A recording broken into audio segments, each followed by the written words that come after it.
खैर, अगर आपको अपने करियर में आगे बढ़ना है, अगर आपको अपने काम में बहुत नाम कमाना है, तो फिर एक डीएनए के स्तर पर सही मायने में आपकी शख्सियत में, आपके रवैये में आपको मेहनत करनी पड़ेगी। और ये बात आपके 10वें घर की हुकूमत करने वाले नक्षत्र से मिलती है।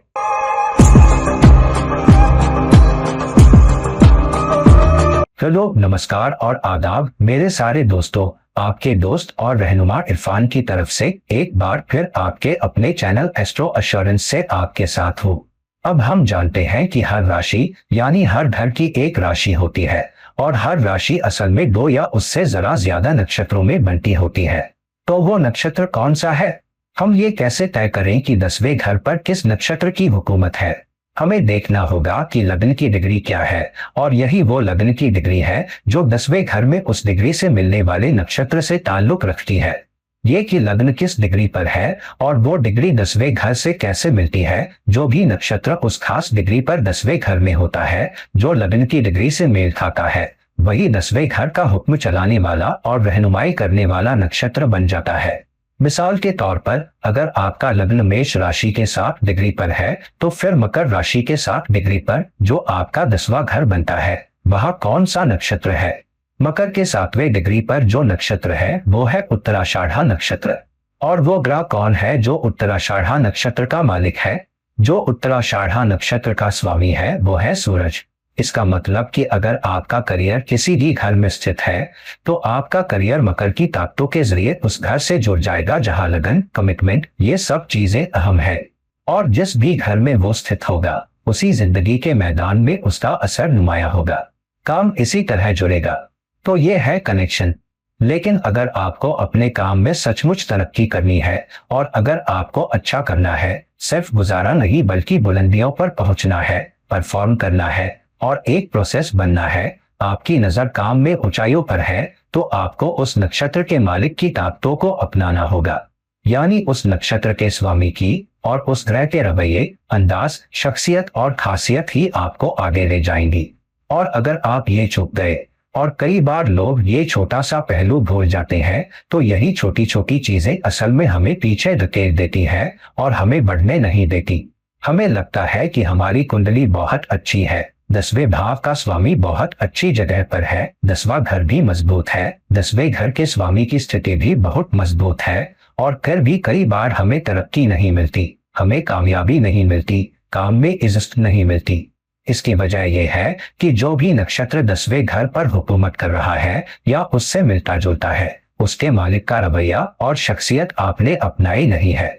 तो अगर सूरज उस नक्षत्र का मालिक है जो 10वें घर पर हुकूमत करता है, तो रवैया होना चाहिए सूरज वाला, जिम्मेदारी, जवाबदेही और आगे रहकर लीड करने का। ये बड़ी जिम्मेदारियां लेने के बारे में नहीं है, बल्कि अपने काम के लिए जवाबदेह होने के बारे में है। चाहे आप बॉस न भी हो, सिर्फ टीम के एक मेंबर ही क्यों न हो, लेकिन खुद को जवाबदेह समझें। अब जब आप खुद को जवाबदेह समझते हैं, जब आप जिम्मेदारी लेते हैं या उठाते हैं बजाय बॉस पर दोष डालने के, तो क्या होता है? आप एक लीडर के अंदाज या रवैये को भी दिखाते हैं। और क्योंकि आप जवाबदेही ले रहे हैं और आपको लगता है कि आप टीम या डिपार्टमेंट के आउटपुट के लिए जिम्मेदार हैं, तो आप और मेहनत करते हैं। और क्योंकि आप जवाबदेही लेना चाहते हैं, आप खुद भी आगे आएंगे और जिम्मेदारी उठाएंगे। जब सवाल पूछे जाए कि कुछ काम क्यों नहीं हुआ या कुछ खास तरीके से क्यों नहीं हुआ, और जब आप ये लगातार लीडरशिप को अपने बॉस को दिखाते रहेंगे कि बॉस आप अकेले जिम्मेदार नहीं है, मैं भी जिम्मेदार हूँ, मैं भी जवाबदेही लूंगा, हम सब आपके साथ हैं, हम आपका साथ देते हैं, तो आपके बॉस, आपके मैनेजर्स, आपके सुपरवाइजर्स भी आप पर ज्यादा भरोसा करेंगे। वो आप पर ज्यादा निर्भर होंगे। वो सोचेंगे कि आप ज्यादा भरोसेमंद हैं क्योंकि आप ज्यादा जिम्मेदार हैं और काम के लिए ज्यादा जवाबदेह हैं। वो आप पर ज्यादा निर्भर भी होंगे, शायद आपको कुछ और काम भी सौंपे। और अगर न भी कहा जाए, तो आपको खुद ही जिम्मेदारी मान लेनी चाहिए, ज्यादा जिम्मा उठाना चाहिए। कई बार हम सोचते हैं कि जब तक काम नहीं मिलता, और मैं ज्यादा काम क्यों लूं, मुझे तो बस इतनी ही तनख्वाह मिलती है। लेकिन जब आप आगे बढ़ते हैं और देखते हैं कि आपका बॉस बहुत मेहनत कर रहा है, और आप सोचते हैं अरे वो ज्यादा मेहनत करता है क्योंकि उसे ज्यादा पैसे मिलते हैं, उस नजरिए के बजाय अगर आपको लगे कि आपका बॉस काम के बोझ से दबा है, जिम्मेदारियों से लदा है, तो खुद ही कुछ जिम्मेदारी के लिए आगे आए और कहें मैं ये जिम्मेदारी लेने के लिए तैयार हूँ, मैं ये जिम्मा उठाने को खुशी खुशी तैयार हूँ और मैं इसकी जवाबदेही लूंगा। तो फिर आपके बॉस आप पर ज्यादा निर्भर होंगे और फिर वो आप में लीडरशिप की खूबी देखेंगे। और जब इस प्रमोशन तरक्की का वक्त आएगा तो वो आपके केस को आगे बढ़ाने से नहीं हिचकिचाएंगे। तो जब आपके बॉस आपसे असुरक्षित महसूस नहीं करते, जब उन्हें डर नहीं लगता कि आप उन पर भारी पड़ने की कोशिश कर रहे हैं, तो बेशक वो आपका साथ देंगे, वो आपके शुक्रगुजार भी होंगे, आपके काम की कदर करेंगे और आपका केस आगे बढ़ाएंगे। दूसरा क्या होता है कि आप हमेशा संगठन के अंदर ही नहीं बढ़ते। कई बार आपको एक समानांतर भूमिका दी जाती है। जब आप में लीडरशिप की खूबी दिखती है तो आपको दूसरे डिपार्टमेंट्स में भी बढ़ने दिया जाता है। ये ज्यादा इस तरह का है कि लीडरशिप को अलग अलग वक्त पर अलग अलग भूमिकाएं देकर बढ़ने दिया जाता है। और अगर आप अच्छा परफॉर्म करते हैं तो कई बार आपको ये दिखाना होता है कि आप जिम्मेदारी लेने के लिए तैयार हैं, इससे पहले कि वो जिम्मेदारी आपको दी जाए। ऐसा हमेशा नहीं होता कि पहले जिम्मेदारी मिले और फिर हम देखें कि आप परफॉर्म करते हैं या नहीं। कई बार आपको ये दिखाना होता है कि आप में काबिलियत है, आप में योग्यता है, फिर जिम्मेदारी दी जाती है। और इसलिए अगर 10वें घर के नक्षत्र का मालिक सूरज है तो आपको ज्यादा जवाबदेही, ज्यादा जिम्मेदारी लेनी होगी और आपको दूसरे टीम मेंबर्स के लिए भी जिम्मेदारी लेनी होगी, उनके साथ खड़े होना होगा जैसे कि आप ही लीडर हो। तो बिना ये दिखाए कि आप लीडर हैं या बिना खुद को लीडर के तौर पर पेश किए उनकी मदद के लिए आगे बढ़े। अगर उन्हें मदद चाहिए तो हाथ बढ़ाए, मदद करने के लिए तैयार रहें। तो फिर वो भी आपको लीडर मानने से नहीं हिचकिचाएंगे और असल में जब मौका आएगा तो वो आपके नाम की भी पुष्टि कर सकते हैं। तो ये लीडरशिप लेने, जवाबदेही लेने के बारे में है। चाहे आपको वो भूमिका या पद न भी मिला हो, लेकिन उस शख्सियत के अंदाज की वजह से आप बढ़ते हैं और तेज और ऊंची तरक्की के मौके खुद ही पैदा करते हैं। तो अगर आपका सूरज नक्षत्र का मालिक है तो आपके लिए रास्ता साफ है। अगर बुध नक्षत्र का मालिक है तो ये ज्यादा इस बारे में है कि आप अपने काम को कैसे अंजाम देते हैं, बहुत प्लान तरीके से, बहुत तर्कसंगत तरीके से, बहुत व्यावहारिक तरीके से, लेकिन बहुत पढ़े लिखे अंदाज में। ये पूरी तरह से डेटा ओरिएंटेड होने के बारे में है, बहुत रिसर्च ओरिएंटेड होने के बारे में है। बहुत से लोग जिनके 10वें घर पर किसी ऐसे नक्षत्र की हुकूमत होती है जिसका मालिक बुध है, अगर वो अपने काम के प्रति ऐसा रवैया रखते हैं, खास तौर पर जो बेहतर परफॉर्म करते हैं, आप पाएंगे कि ये लोग वो होंगे जो बहुत डेटा बैक्ड होंगे। तो वो डेटा के टुकड़ों को तरह तरह से देखेंगे, गहराई में देखेंगे, डिटेल्ड एनालिसिस करेंगे, तार्किक जवाब, तार्किक हल ढूंढने की कोशिश करेंगे। वो डेटा के इस्तेमाल से परफॉर्मेंस की तुलना भी करेंगे, डेटा के इस्तेमाल से कस्टमर सेटिस्फैक्शन की तुलना करेंगे। तो उनके ज्यादातर फैसले डेटा ओरिएंटेड होंगे और नंबर्स के साथ भी चलेंगे। ये नंबर चलित लोग हैं, ये फैक्ट सचलित लोग हैं और वो किसी भ्रांति का साथ नहीं देंगे सिर्फ इसलिए कि कोई किसी चीज के बारे में बहुत जोरदार राय रखता है। यहाँ कोई भावना नहीं है, यहाँ आत्मिक अनुभूति या गट फीलिंग की कोई भूमिका नहीं है। ये ज्यादा डेटा ओरिएंटेड होने के बारे में है, तर्कसंगत तरीके से चलने के बारे में है, बहुत व्यावहारिक तरीके से, बहुत प्लान्ड तरीके से। तो ये लोग देख पाएंगे कि 1 साल, 2 साल या 3 साल बाद क्या आने वाला है, क्योंकि डेटा ट्रेंड दिखाता है। तो ये वो लोग हैं जो मजबूत ट्रेंड एनालिसिस करेंगे। उनका ज्यादातर डेटा एक्सेल के फॉर्म्स में होगा, उनके ग्राफ तैयार होंगे और उनकी प्रेजेंटेशन भी बहुत क्रिस्प, बहुत डेटा ओरिएंटेड और बहुत तार्किक होगी। और इसलिए ये लोग इनमें से बहुत से दूसरों पर भारी पड़ते हैं क्योंकि वो अपने नंबर्स के साथ चलते हैं। वो बहुत मजबूत होते हैं और वो बहुत तार्किक होते हैं और वो बहुत कम्युनिकेटिव होते हैं। वो जानते हैं कि अपना स्कोर या अपना केस कैसे बहुत मजबूती से पेश करना है और ये लोग खुद को बहुत मजबूती से मार्केट कर पाते हैं। ये वो लोग नहीं हैं जो ऑफिस में फाइलें लेकर इधर उधर दौड़ते रहते हैं ताकि सीनियर पर ये इंप्रेशन छोड़े कि ये शख्स हमेशा भागता रहता है, हमेशा बहुत व्यस्त रहता है, कि ये शख्स बहुत मेहनती है। वो एक इंप्रेशन छोड़ते हैं क्योंकि बोर्डरूम में जब वो प्रेजेंट कर रहे होते हैं, जब वो अपना डेटा दिखा रहे होते हैं, चाहे वो बॉस के लिए प्रेजेंटेशन बना रहे हो, वो इसे इस तरह करेंगे कि बॉस अच्छे दिखें। और फिर क्योंकि बॉस आपके डेटा, आपकी प्रेजेंटेशन, आपके द्वारा जो टुकड़े जोड़े गए हैं उनकी वजह से अच्छे दिखेंगे, तो बॉस भी आपका साथ देंगे। और ये लोग निशान छोड़ने में बहुत अच्छे होते हैं, तो वो निशान छोड़ेंगे, वो अपना ब्रांड छोड़ेंगे, खुद को ऐसे लोगों के तौर पर मार्केट करके जिन पर बॉस निर्भर कर सकते हैं, डिपार्टमेंट निर्भर कर सकता है, कंपनी निर्भर कर सकती है। तो जब आप अपनी तर्क शक्ति, अपने तर्क, डेटा ओरिएंटेड, एक बहुत नंबर चलित नजरिए की बुनियाद पर भरोसेमंद बन जाते हैं, तो कोई आप पर सवाल नहीं उठा सकता। आज के दौर में नंबर्स काम करते हैं और जहां भी जाए, ये नंबर्स ही है जो दुनिया चला रहे हैं, ये नंबर्स ही है जो दुनिया को आगे ले जा रहे हैं। तो अगर आपके 10वें घर का नक्षत्र मालिक बुध है, तो आप जानते हैं कि कम्युनिकेशन बहुत अच्छा, सटीक, तार्किक होना, डेटा ओरिएंटेड होना, बहुत तार्किक होना, बहुत तैयार रहना और बहुत एनालिसिस ओरिएंटेड होना, ये सिर्फ एनालिटिकल होने के बारे में नहीं है, ये एनालिसिस के इस्तेमाल से, हर तरह के डेटा के टुकड़ों के इस्तेमाल से एनालिटिकल होने के बारे में भी है। और ये लोग वो होते हैं जो इंटर डिपार्टमेंट कनेक्शंस पर बहुत निर्भर करेंगे। वो अलग अलग डिपार्टमेंट्स में लोगों को जानेंगे, वो जानेंगे कि डेटा कहाँ से निकालना है, वो मार्केट रिसर्च के साथ चलेंगे, वो प्रतियोगियों के बारे में भी जानकारी जमा करेंगे। अगर आपकी इतनी बड़ी भूमिका न भी हो जहां आपको मार्केट रिसर्च और डेटा वगैरह की जरूरत हो, अगर आप इस तरह सोचे, तो फिर अगर आपकी प्रेजेंटेशन इस तरह की है, अगर आपके डिपार्टमेंट को इस तरह पेश किया जाता है मानो आप इंडस्ट्री के साथ प्रतिस्पर्धा कर रहे हैं और आप अपना केस पेश करने के लिए इंडस्ट्री एनालिसिस का इस्तेमाल करते हैं, तो आप खुद को असली भविष्य के लीडर के तौर पर पेश कर रहे होते हैं। तो अगर बुध उस नक्षत्र का मालिक है जो 10वें घर का नक्षत्र है, तो ये आपके लिए एक बहुत तार्किक, व्यावहारिक, डेटा ओरिएंटेड नजरिया और तरक्की है। अगर आपके पास शुक्र उस नक्षत्र का मालिक है जो 10वें घर पर हुकूमत करता है, तो ये पूरी तरह से बहुत अच्छा, बहुत सुसभ्य, पढ़ा लिखा होने के बारे में है, काम के प्रति आपके नजरिए में, ये रिश्ते के बारे में है, ये उन कनेक्शंस को बनाने की कुव्वत के बारे में है, ये पुल बनाने के बारे में है, और ये इस बारे में है कि किसी से कोई दुश्मनी या टकराव न हो।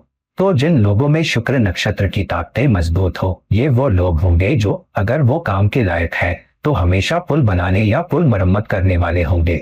वो कभी भी आमने सामने की लड़ाई में नहीं पड़ेंगे, बल्कि बांटने और पुल बनाने के लिए भी तैयार रहेंगे। चाहे वो बहुत अच्छा कर भी रहे हो, वो टीम को भी साथ लेकर चलेंगे और कई बार शायद दूसरों के साथ क्रेडिट भी बांट दें, और इसके जरिए वो दिल जीत लेंगे। और रिश्ते बनाने के नजरिए की वजह से ये लोग लगभग अलग अलग डिपार्टमेंट्स में किसी न किसी को जानते होंगे, और इसलिए मदद भी उन्हें मिलेगी रिश्ते बनाने की कुव्वत की वजह से। मुश्किल वक्त में भी उन्हें सहारा मिलेगा, अच्छे वक्त में भी उन्हें सहारा मिलेगा। और ये लोग जानते हैं कि गर्म बटन कौन से है, ताकत के केंद्र कौन से हैं, और वो उन्हें आगे बढ़ा पाएंगे। और वो अपनी भाषा में, अपने नजरिए में बहुत सुसभ्य होंगे। ये लोग बहुत अच्छे से ग्रूम किए हुए होंगे, वो लीडर बनने से पहले ही लीडर जैसे दिखेंगे। तो वो अच्छे कपड़े पहनेंगे, वो अच्छे ब्रांड्स लाएंगे, और वो काम को भी फिनिश के साथ अंजाम देंगे। साथ ही उनके वर्क स्टेशन बहुत साफ होंगे, उनका काम व्यवस्थित होगा, ऑफिस व्यवस्थित होंगे, और वो प्रेजेंटेशन की खूबसूरती पर बहुत काम करेंगे। फॉन्ट्स बहुत सटीक, बहुत रंगीन, बहुत प्रेजेंटेबल होंगे। बेशक डेटा भी सही होना चाहिए, लेकिन प्रेजेंटेशन बिल्कुल बेहतरीन होगी। और रिश्ते बनाने के नजरिए की वजह से वो अच्छा करेंगे भी, और उनके रिश्ते सिर्फ उनके सहकर्मियों या अधीनस्थों तक ही सीमित नहीं होंगे। वो सुसभ्य नजरिए की वजह से, रिश्ते बनाने की कुव्वत की वजह से दूसरे डिपार्टमेंट्स पर भी निशान छोड़ेंगे। तो अगर आप दूसरे डिपार्टमेंट के लोगों के साथ काम करके समस्याएं सुलझा पाते हैं, तो उन डिपार्टमेंट्स के हेड्स भी आप पर नजर रखेंगे, और वो जानेंगे कि ये शख्स लीडरशिप मटेरियल लगता है, और इसलिए जब आपके केस की मदद का वक्त आएगा, वो वही करेंगे। शुक्र को नक्षत्र का मालिक मानने वाले ऐसे लोगों की विपरीत लिंग के साथ काम करने की एक खास अदा होगी, और कई बार विपरीत लिंग उनकी तरक्की की रीढ़ भी बन जाता है। लेकिन अगर शुक्र के साथ कोई दोष जुड़ा हो, जबकि शुक्र नक्षत्र का मालिक है, तो ये आपके पतन का कारण भी बन सकता है। तो अगर आपके पास शुक्र 10वें घर के नक्षत्र का मालिक है तो बहुत सावधान रहें कि आप विपरीत लिंग के साथ कैसे काम करते हैं। वो सफलता की तरफ और संगठन में ऊंचाई तक पहुंचने की तरफ मजबूत सीढ़ी हो सकते हैं। तो अगर आपके पास शुक्र नक्षत्र का मालिक है, रिश्ते बनाए, संतुलन बनाने के लिए तैयार रहें, ज्यादा योगदान देने के लिए तैयार रहें, हमेशा ज्यादा करने की कोशिश करें चाहे आपको कम ही क्यों न मिले, और एक निशान छोड़ने की कोशिश करें। सुसभ्य बने, ऐसी भाषा इस्तेमाल करें जो इंडस्ट्री से जुड़ी हो और दूसरों से ज्यादा सुसभ्य भाषा इस्तेमाल करें। अपनी शब्दावली पर काम करें, अपनी प्रेजेंटेशन स्किल्स पर काम करें, अपने दिखने के तरीके पर काम करें, अपने ग्रूमिंग पर काम करें और लिंगों के पार, सीमाओं के पार रिश्ते बनाने की कुव्वत पर काम करें। और अपनी लीडरशिप को बताएं कि आपके नेटवर्क बहुत मजबूत है। और फिर आप देखेंगे कि शुक्र आपको बढ़ने और बहुत अच्छी तरह बढ़ने में मदद करता है। अगर चांद उस नक्षत्र का मालिक है जो 10वें घर का शासक है, तो ये पूरी तरह से एक ऐसे नजरिए को दिखाने के बारे में है जहां आप डिपार्टमेंट की रीढ़ लगते हैं, या आप वो होते हैं जो सबकी रहनुमाई कर रहे होते हैं, आप सहारा होते हैं, या आप खुद डिपार्टमेंट का पोषण करने वाले होते हैं, आप टीम का पोषण करने वाले होते हैं।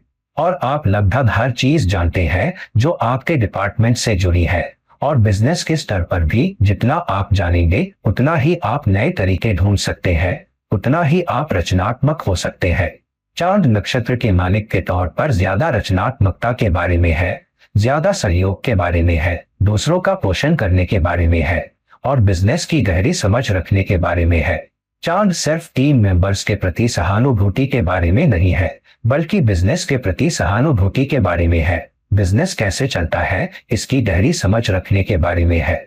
तो अगर आप रियल एस्टेट इंडस्ट्री में है, परमिशन कैसे मिलती है, प्लानिंग डिपार्टमेंट कैसे काम करता है और अगला कदम क्या है, आपको प्रोजेक्ट के पूरे जीवन चक्र की जानकारी होनी चाहिए। जमीन के पार्सल को हासिल करने से लेकर इमारत या परिसर के निर्माण और हस्तांतरण तक, और पूरा चक्र कैसे चलता है।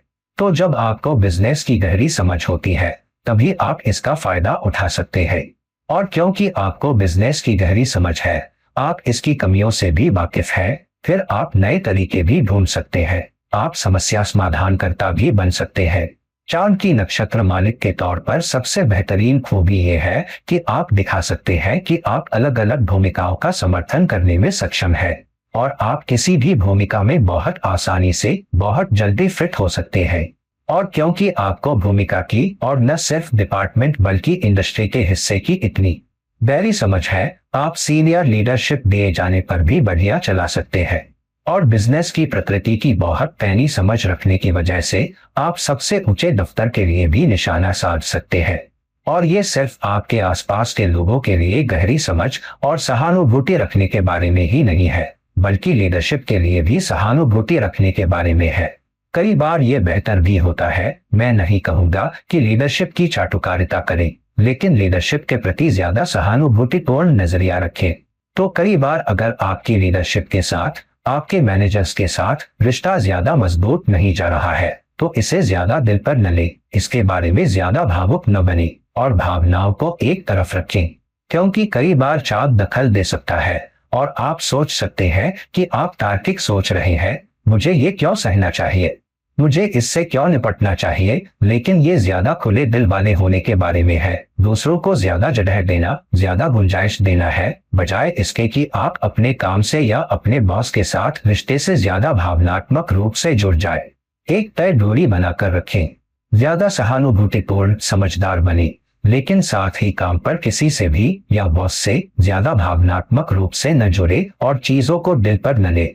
ज्यादा फौलादी दिल वाला नजरिया रखें, अपनी भावनाओं में मजबूत रहें, पोषण करने वाले, समर्थन करने वाले बने, और एक पैनी नजर रखें।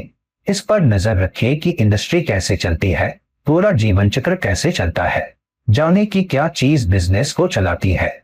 और इसके जरिए आप ये दिखा पाएंगे कि आप बिजनेस के बारे में ज्यादा जानते हैं। आप एक समस्या समाधान करता है, आप एक हासिल करने वाले हैं, आप दूसरों का समर्थन करने में भी सक्षम है, आप आसपास के लोगों को साथ लेकर चल सकते हैं, और इसके जरिए आपको कामयाबी मिलेगी।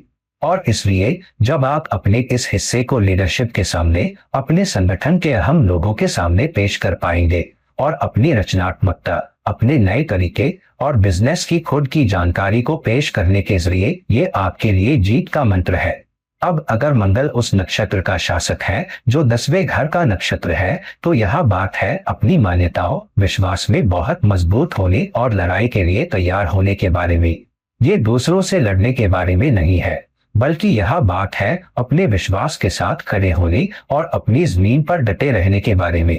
ये मुश्किल से मुश्किल हालात में भी मजबूत इच्छा शक्ति दिखाने और लड़ाई के लिए तैयार होने, ज्यादा ऊर्जा लगाने के लिए तैयार होने और एक हीलर, समस्या समाधानकर्ता बनने के बारे में है। मंगल इंजीनियर भी है, इंजीनियर समस्याएं सुलझाता है।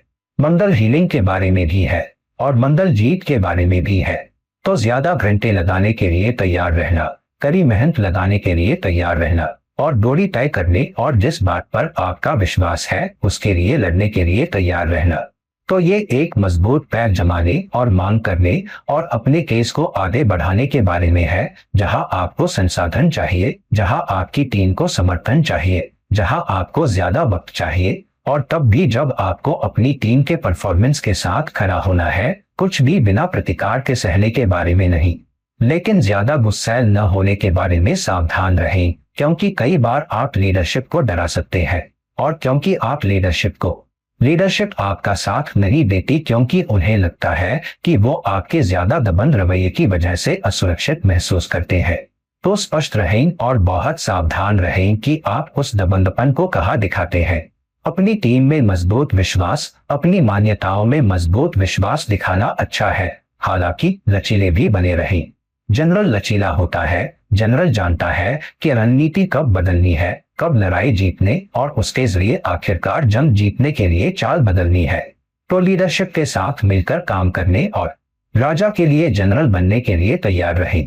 राजा आपका मैनेजर है, सुपरवाइजर जिसे आप रिपोर्ट करते हैं, और इसलिए ये एक मजबूत बंधन बनाने के बारे में है और एक दूसरे में आत्मविश्वास बहुत अहम है, ताकि लीडरशिप आपसे असुरक्षित महसूस न करे, आपसे न डरे। और अगर आप अपने डिपार्टमेंट के लिए खड़े होने, अपने डिपार्टमेंट के लिए लड़ने, अपनी मान्यताओं के लिए लड़ने के लिए तैयार है, और ये आक्रामक लड़ाई के बारे में नहीं है, ये अपने विश्वास के साथ खड़े होने, ज्यादा दबंग होने के बारे में है, न कि आक्रामक। तो क्योंकि आप लीडरशिप को दिखा रहे हैं और आप मोर्चा संभालने के लिए तैयार हैं, आप ज्यादा मेहनत लगाने के लिए तैयार हैं, और आप उस तरह के काम, उस गुणवत्ता वाले काम में विश्वास रखते हैं जो आप कर रहे हैं, और हमेशा बेहतर गुणवत्ता के लिए जोर देते हैं। हमेशा एक समस्या समाधानकर्ता बने रहना। किसी भी संगठन और आपके मैनेजर्स को समस्या पैदाकार पसंद नहीं, उन्हें समस्या समाधानकर्ता पसंद है। तो अगर आप एक ट्रबल शूटर बन जाते हैं, आप एक समस्या समाधानकर्ता बन जाते हैं, और आप ज्यादा ऊर्जा लगाने, लंबी कड़ी मेहनत लगाने, अपनी मान्यता के लिए खड़े होने के लिए तैयार हैं, तो आप अपना लीडरशिप मटेरियल दिखाते हैं। आप दिखाते हैं कि आप सक्षम हैं। और अगर आप उस आत्मविश्वास को पैदा कर पाते हैं और लीडरशिप के साथ काम कर पाते हैं, तो वो जानते हैं कि उनके पास डिपार्टमेंट में एक मजबूत जनरल है जिस पर वो निर्भर कर सकते हैं, और आपकी वजह से वो भी सशक्त महसूस करते हैं, वो भी मजबूत महसूस करते हैं, और वो भी काम के आउटपुट में विश्वास करते हैं। और इसलिए इसके जरिए आप अपना सबसे अच्छा पैर आगे रख पाते हैं, सिर्फ जनरल के तौर पर ही नहीं, बल्कि बाद में लीडरशिप मटेरियल, राजा मटेरियल के तौर पर भी। तो मंगल नक्षत्र के मालिक के साथ तरक्की, कोई आपकी तरक्की नहीं रोक सकता, कोई आपको जीतने से नहीं रोक सकता। अगर बृहस्पति उस नक्षत्र का मालिक है जो 10वें घर का नक्षत्र है, तो यह बृहस्पति विस्तार करता है, जिसका मतलब है कि कई बार आपको ज्यादा जिम्मेदारी लेने के लिए तैयार रहना चाहिए। और बृहस्पति बुद्धिमान होने के बारे में भी है, और अपने काम, लीडरशिप, आपदा संबंधी हालात के प्रति भी बहुत बुद्धिमत्ता के साथ, बहुत खुले दिल के साथ पेश आने के बारे में है। और ये गहरे स्तर पर यह समझने के बारे में भी है कि क्या बीमारी है। कई बार टीमों के भीतर कुछ टकराव, कुछ चुनौतियां, कुछ मसले हो सकते हैं, और कई बार डिपार्टमेंट्स एक दूसरे से बात नहीं करते, लेकिन डिपार्टमेंट्स को लगता है कि हमारे बीच गतिरोध है। तो कई बार बृहस्पति वाला शख्स बुद्धिमान शख्स होता है। ये वो शख्स भी होता है जो ये सुनिश्चित करने में सक्षम होता है कि डिपार्टमेंट्स के बीच काम आसानी से स्थानांतरित और संपन्न हो रहा है। जहां हस्तांतरण हो रहा है, कौन इसे आगे ले जा रहा है, जहां समापन होता है। और लोगों के स्वभाव की गहरी समझ की वजह से ये लोग जान सकते हैं कि किस शख्स का स्वभाव कैसा है, और वो उस शख्स से उसी तरह निपटने के लिए अपनी बुद्धिमत्ता का इस्तेमाल करेंगे। तो कोई बहुत स्वभाव वाला है, बहुत उत्तेजित हो जाता है, वो बहुत शांत तरीके से व्यवहार करेंगे, वो बहुत शांति से बात कर पाएंगे, वो अपनी आवाज नीची करेंगे, वो ज्यादा कोमलता से बात करेंगे, एक रिश्ता कायम करेंगे, आत्मविश्वास देंगे, शायद उस शख्स की तारीफ करें। कोई और जिसमें आत्मविश्वास नहीं है, ये लोग उनमें जोश भरेंगे, उन्हें प्रोत्साहित करने वाली बात करेंगे, उन्हें बताएंगे कि वो उन पर निर्भर कर सकते हैं, और इसके जरिए अलग अलग किस्म के लोगों से निपटने की अपनी बुद्धिमत्ता के जरिए वो काम आगे बढ़ा पाएंगे। वो बुद्धिमानी से लोगों से निपट पाएंगे, न सिर्फ ऊंचे स्तर पर बल्कि निचले स्तर पर भी। और उनकी बुद्धिमत्ता और विशेषज्ञता की वजह से ये लोग गुरुओं जैसे होते हैं, वो अपने हुनर के उस्ताद होते हैं। वो अंदर बाहर जानते हैं कि डिपार्टमेंट कैसे चलता है, फिर बेहतर आउटपुट के लिए किस तरह की कुशलता चाहिए। और ये उस्ताद होते हैं, वो अपने हुनर में बहुत अच्छे होते हैं। बहुत अच्छे होने की वजह से, उस्ताद होने की वजह से वो बाहर भी निकलकर खड़े होते हैं, और कोई उन पर इतना सवाल नहीं उठा पाता, क्योंकि उनके पास न सिर्फ जवाब होते हैं, बल्कि जब वो दूसरों से सवाल करते हैं तो कई बार जिन लोगों से सवाल पूछे जा रहे हो उनके पास जवाब नहीं होते, तो लोग उनसे थोड़ा डरते भी हैं। लेकिन वो बिजनेस की उनकी समझ और विषय में उनकी महारत से भी दंग रहते हैं। तो ऐसे लोग डिपार्टमेंट द्वारा सचमुच खोजे जाते हैं। वो महज विषय पर, जरूरी कुशलता पर अपने अधिकार की वजह से समस्या समाधान करता भी होते हैं, और लोगों को साथ लेकर चलने, लोगों से बुद्धिमानी से निपटने, डिपार्टमेंट्स के पार बुद्धिमानी से निपटने की क्षमता। ये वो लोग भी हैं जिनका इस्तेमाल कई बार संगठन के बाहर भी काम करने के लिए और अनुमतियां लेने के लिए भी किया जाता है, क्योंकि ये बहुत बुद्धिमान लोग होते हैं, और वो उस्ताद और गुरु भी होते हैं। वो ये भी जानते हैं कि दूसरों के साथ सौदे निकालना या करना कैसे है। अपनी बुद्धिमत्ता के जरिए, अलग अलग लोगों के साथ काम करने की कुव्वत के जरिए, ये गहराई से समझने के जरिए कि शख्स की प्रकृति क्या है, क्या काम करेगा, क्या काम नहीं करेगा। और इसलिए महज बुद्धिमत्ता के जरिए, महारत के जरिए, खुद को सक्षम गुरुओं के तौर पर पेश करने के जरिए, लोगों को समझने की क्षमता रखने, अलग अलग स्वभाव वालों के साथ काम करने और उस अनुभव और परिपक्वता को रखने के जरिए वो अपना सबसे अच्छा पैर आगे रख पाएंगे। और कौन रोक सकता है जब आपके बीच एक मजबूत उस्ताद गुरु मौजूद हो। अगर शनि उस नक्षत्र का मालिक है जो 10वें घर पर हुकूमत करता है, तो हाँ, ये बहुत सब्र करने वाला, बहुत मेहनती होने के बारे में है, लेकिन ये बहुत स्थिर होने के बारे में भी है। अब अगर आप कोई ऐसे हैं जो डिपार्टमेंट की बुनियाद है, जहां आप अपने काम में बहुत स्थिर हैं, आप बहुत संरचित हैं, आप अपने काम में बहुत अनुशासित हैं, आप अपने काम में बहुत अच्छे हैं, आप लगभग अपने काम की पूजा करते हैं, आप लगभग डिपार्टमेंट की पूजा करते हैं, आप लगभग संगठन की पूजा करते हैं, और आप सभी नियमों का पालन करते हैं। आप कभी भी लीडरों के खिलाफ नहीं जाते। आप वो सब कुछ मानते हैं जो लीडरशिप आपको बताती है, और आप अतिरिक्त कड़ी घंटे लगाने के लिए तैयार रहते हैं। तो ये ज्यादा एक नौकर लीडर किस्म के शख्स के बारे में है, जहां महज सेवा करने की कुव्वत के जरिए आप ऊपर उठते हैं। कोई आपसे नहीं डरता, क्योंकि हर कोई महसूस करता है कि आप एक टीम वर्कर हैं, और क्योंकि आप इतने मजबूत टीम वर्कर हैं, आप दूसरों के लिए जगह भर रहे हैं, आप दूसरों की मदद कर रहे हैं, आप लंबे घंटे खड़े रहने के लिए तैयार हैं, और आप सचमुच सब्र करने वाले हैं। तो कई बार ये संगठन में सबसे लंबे समय तक टिकने वाले लोग होते हैं, और महज उनकी नौकरी की अवधि जो स्थिरता बुलाते हैं, जो कुशलता बुलाते हैं, जो कड़ी मेहनत बुलाते हैं, और उसके जरिए वो खुद को लीडर्स के तौर पर पेश कर पाते हैं, ऐसे लोगों के तौर पर जो न सिर्फ डिपार्टमेंट बल्कि संगठन की भी लीड हो सकते हैं। और क्योंकि वो ऐसे लोग रहे हैं जो सचमुच बहुत वफादार, बहुत कमिटेड रहे हैं, तो लीडरशिप भी आपको वफादारी, आपकी कमिटमेंट के लिए इनाम देगी। ये किसी की चाटुकारिता करने या हर बात से सहमत होने के बारे में नहीं है, लेकिन ये इस बारे में है कि बहुत मेहनती होने और डिपार्टमेंट की बुनियाद होने की वजह से, जहां लीडरशिप आप पर मेहरबान है, लीडरशिप आपका समर्थन करती है, लीडरशिप आप पर भरोसा करती है, और लीडरशिप आप पर विश्वास करती है, और महज कड़ी मेहनत, स्थिरता, और अपने सब्र और लगन के जरिए सबसे मुश्किल वक्त में भी आप लगन से काम करते हैं और एक टीम वर्कर के तौर से बाहर निकलते हैं, तो बहुत से दूसरे लोग सबसे मुश्किल वक्त में जहाज छोड़ने को तैयार हो सकते हैं, लेकिन आप वो होते हैं जिसमें एक टीम वर्क की नैतिकता होती है कि आप जहाज के साथ डूबने को भी तैयार है। और लीडरशिप में उस तरह की स्थिरता की तलाश में रहते हैं, और इसलिए महज कड़ी मेहनत, महज स्थिरता और महज नौकरी की अवधि के जरिए आप सबसे ऊपर तक पहुंच जाते हैं।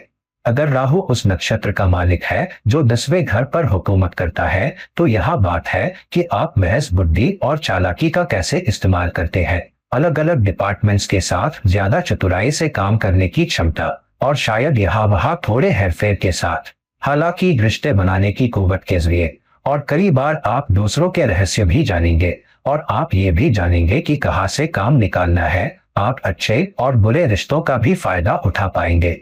अगर आप जानते हैं कि दो लोग एक दूसरे के साथ सचमुच नहीं पट रहे हैं, तो आप उस दुश्मनी का फायदा अपने खुद के डिपार्टमेंट की भलाई के लिए और अपनी टीम के केस को आगे बढ़ाने के लिए उठा सकते हैं। और आप दूसरों की कमजोरियों का भी अपना काम निकालने के लिए फायदा उठा पाएंगे। तो ये थोड़ा पेचीदा है। कई बार ज्यादा चतुर, ज्यादा कूटनीतिक होना जोड़ तोड़ वाला भी लग सकता है। तो ये एक ऐसी ऊर्जा है जिसे आपको बेहतर संतुलित करना होगा। अगर आपके पास मजबूत नक्षत्र मालिक राहु है जो आपके करियर पर कब्जा कर रहा है, तो आपके लिए ये भी बेहतर है कि संगठन में किसी ऐसे बुद्धिमान शख्स पर निर्भर करें और उनका समर्थन भी लें और उनकी खैरख्वाही में रहें, क्योंकि ये सबसे ऊपर तक अचानक पहुंचने का रास्ता भी हो सकता है, लेकिन ये आपको धराम से नीचे भी गिरा सकता है। तो अगर राहु नक्षत्र का मालिक है, चालाकी से काम करे, कूटनीति से काम करे, लेकिन ये भी जाने कि खुद को कहाँ खींचना है और ज्यादा न धकेले, ज्यादा शोषणकारी बनने की कोशिश न करे, ज्यादा चतुर न बने या ज्यादा जोड़ तोड़ वाले न लगे या अनैतिक नजर आने की कोशिश न करे। कई बार ये लोग सीमाएं लांघेंगे, नियम भी तोड़ेंगे, कई बार नियमों को दरकिनार भी कर देंगे। तो कोशिश करें कि खुद को ऐसे शख्स के तौर पर न पेश करें जो दूसरों का शोषण करने की कोशिश करता है। बहुत मौका प्रस्त है, और तब आपके पास ऊंची तरक्की और मजबूत तरक्की का बेहतर मौका होगा। लीडरशिप को अपने साथ रखें, और कई बार आप लीडरशिप को डरा सकते हैं क्योंकि आप बहुत चतुर हैं और उनके लिए ज्यादा ही चालाक हैं। तो अपनी चालाकी को कम करना, दूसरों का शोषण करने की और नैतिकता की सीमा लांघने की अपनी जरूरत को कम करना और संगठन के नियमों और मान्यता के भीतर काम करना वक्त की जरूरत है। तो अगर राहु नक्षत्र का मालिक है, आपकी मजबूत तरक्की हो सकती है, बहुत ऊंची तरक्की हो सकती है, लेकिन सावधान रहें, ज्यादा आक्रामक न बने या ज्यादा गिरावट बस कोने में छुपी हो सकती है। अब अगर केतु उस नक्षत्र का मालिक है जो 10वें घर पर हुकूमत करता है, तो ये आपके लिए एक कठिन काम है। यहाँ केतु को नक्षत्र का मालिक मानने वाले बहुत से लोग कई बार ये नहीं देख पाते कि मुश्किलें कहाँ से आ रही है। वो अपने काम में बहुत लगे रहते हैं। कई बार वो प्रतियोगिता भी नहीं देख पाते या पीठ पीछे काम कर रहे लोगों को भी नहीं देख पाते। कई बार ज्यादा प्रतिस्पर्धी न होने की वजह से वो प्रतियोगिता को भी नहीं आकर्षित कर पाते, क्योंकि लोग आपसे नहीं डरते, लोग आपसे असुरक्षित नहीं महसूस करते। लेकिन आप वो शख्स हो सकते हैं जो बहुत लगन के साथ और बहुत कमिटमेंट के साथ काम करते हैं। हालांकि आप वो शख्स नहीं हो सकते जो लोगों को बहुत अच्छी तरह जानते हो, जो काम से बहुत गहरे जुड़े हो, या जो काम को बहुत कुछ देते हो। कंपनी के पूरे जीवन चक्र, संगठन कैसे चलता है, ताकत के केंद्र कौन है, अफवाह क्या है, ये जानने के मामले में आप सिर्फ इतना ही जानते होंगे क्योंकि आप काम में बहुत लगे रहते हैं। कई बार आप अंधे हो जाते हैं। नक्षत्र का मालिक ज्यादा दूसरों के लिए देने और करने के बारे में है, और महज कड़ी मेहनत और योगदान के जरिए फिर राशि आपके लिए ज्यादा करती है। कई बार ये लोग वो भी हो सकते हैं जिन्हें मौके नहीं दिए जाते, तरक्की नहीं दी जाती। तो ये काम के प्रति एक कठिन, कठोर नजरिया है और आपको काम के जरिए संघर्ष करना पड़ता है। तो अगर आपके पास केतु नक्षत्र का मालिक है, कई बार ये अच्छा है कि कड़ी मेहनत लगे रहें, कमिटेड रहें और संगठन के लिए उससे ज्यादा करें जो संगठन या आपके बॉस आपके लिए करते हैं। केतु के नक्षत्र मालिक होने पर यह हमेशा नहीं होता। तो हाँ, एक को अपना केस आगे बढ़ाना सीखना होगा और कई बार अपने हकदार पद, अपने हकदार अधिकार, अपने हकदार ताकत और प्रभाव के लिए एक मजबूत दबंग मोर्चा भी लगाना होगा। और ये संगठन में ताकत के केंद्रों को जानने के लिए भी काम करता है, क्योंकि ये भी एक ऐसी सूरत हाल हो सकती है जहां ये लोग सबसे कम सराहे जाते हैं, सबसे कम पहचाने जाते हैं, और ये वो लोग भी हो सकते हैं जिन्हें सबसे कम तरक्की दी जाती है, चाहे वो सबसे ज्यादा हकदार क्यों न हो। तो अगर आपके पास 10वें घर के नक्षत्र का मालिक केतु है, लगन के साथ काम करें, सब्र के साथ काम करें, परम शक्ति पर निर्भर करें कि वो आपको आपकी मेहनत का फल दे सके, बजाय प्रबंधन पर निर्भर रहने के। लेकिन ताकत के केंद्रों पर काम करें, जाने की ताकत के केंद्र कौन है। अपने रिश्ते पर काम करें, मांग करने और हकदार पद, हकदार तरक्की की मांग करने पर भी काम करें, क्योंकि अगर आप हारने वाली तरफ है और तभी यह होगा। केतु 10वें घर के नक्षत्र का मालिक हो सकता है। तो दोस्तों, अब जबकि हमने चर्चा कर ली है कि अलग अलग नक्षत्र मालिक ऊर्जाओं में कैसे काम करेंगे, लेकिन आपको क्या रवैया अपनाना है, क्या शख्सियत मेज पर लानी है ताकि आप तरक्की का मजा लें, संगठन के भीतर भी ऊंचाई का मजा लें, तो अपनी 10वें घर की नक्षत्र ऊर्जा को अच्छी तरह समझें, मालिक की ऊर्जा को अच्छी तरह समझें कि आपको काम में क्या रवैया दिखाना है, अपनाना है, और रवैयों पर काम करें ताकि आपके पास अपने काम में या अपने करियर में या अपने पेशे में कामयाबी का ज्यादा मौका हो। तो दोस्तों, इस वीडियो को लाइक करें, इस वीडियो को शेयर करें, और अगर आप मेरे साथ एक निजी परामर्श की तलाश में हैं, तो कृपया नीचे दिए गए लिंक्स पर मुझसे संपर्क करें। किसी और वक्त किसी और वीडियो के साथ ये आपका दोस्त और रहनुमा इरफान विदा कह रहा है। नमस्कार, आदाब।